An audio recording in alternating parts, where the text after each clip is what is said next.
yo, yo, welcome to the show. Yo YouTube, what is good? Welcome back to another video, Zero to Hero Investing. If you're new, thanks for finding my channel and watching this video. If you're coming back, thanks for coming back and you probably like the video, so drop a like and you'll continue to see my videos. This week, it's a Sunday, we're going to be answering this question, what am I buying? And it really is about what I plan to buy inside my taxable account. As I always say, I track two portfolios on this account, my Roth IRA and my taxable. Every week in my taxable, I buy different things based on ex-dividend dates or based on my position. Whether it was a bad week or I feel like I just need to increase my size or whatever. This week I'm going to be buying based on ex-div dates and just because I'm down in particular positions. It is February 23rd, 2025, and here's a quick spoiler of some things that I'll be buying: McDonald's, Realty Income, and Home Depot. Right now, the portfolio is sitting at $30,778.66. This is pretty much reflective of the last trading day, which would have been Friday the 21st, I believe. So 430 down, further 430.67 or 1.38% for my portfolio. Overnight, we were up 0.02 of a percent. However, this week we're depositing $90, and as usual, we're splitting that into, well, this time is we're splitting it into 2 days of buys, 45 on Tuesday and then the other 45 on Thursday. And this is how we're going to be spending it. So Tuesday, we're buying Realty Income. They have an ex-dividend date of March 3rd. We're buying a quarter of a share, and that's going to take us to 20.82 shares of Realty Income. So, like I said in my portfolio update yesterday, it was pretty nice seeing that Realty Income had crossed the 20 share mark. Not sure when that happened. Um, I don't know, but it was nice to see that. McDonald's is next. Same ex-dividend date for them, but we're picking up 0.03 of a share, and that's going to take us to 3.43 shares in total for McDonald's.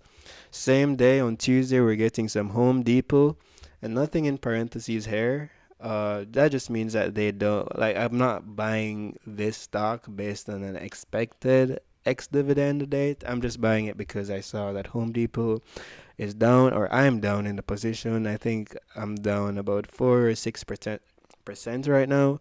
So I figured I'd just use the opportunity and pick some well, not some shares, but some fractional shares up at a discounted price.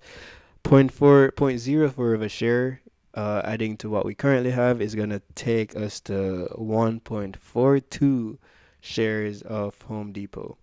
On Thursday, buying more McDonald's. March 3rd, obviously the same ex-dividend date.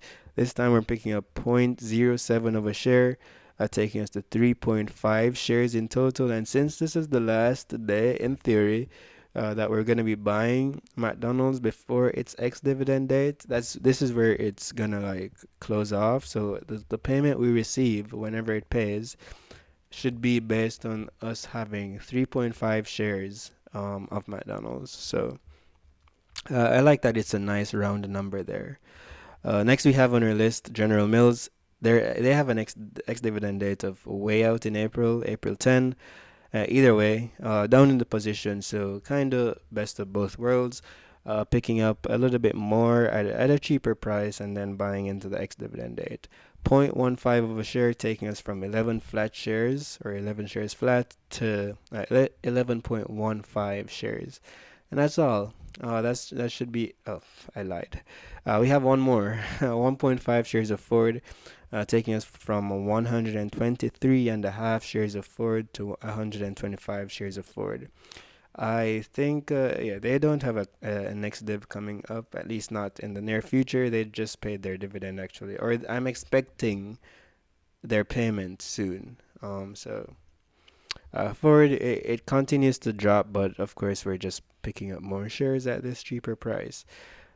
That's gonna take us to the end of the list. $82.96 is what we're estimated to spend. I'm sure it's gonna be a little bit less because I'm very conservative with these things. So Of the $90, let's say we might have $10 in theory left over. So that's cool. And just a quick question to everybody. If you want to answer, just drop it in the comment. What are you buying this week? The market's in such a weird place. Like I always just have an idea of where the SPY is, and it's just bouncing like crazily.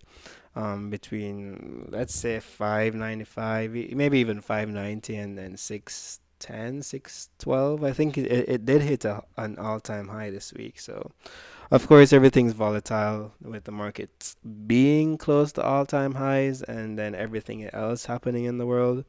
So just, I don't know. I'm gonna stick to my same strategy. Who knows if it's gonna shoot up or down? So yeah. Thank you guys so much for watching. I will see you in the next video. Peace.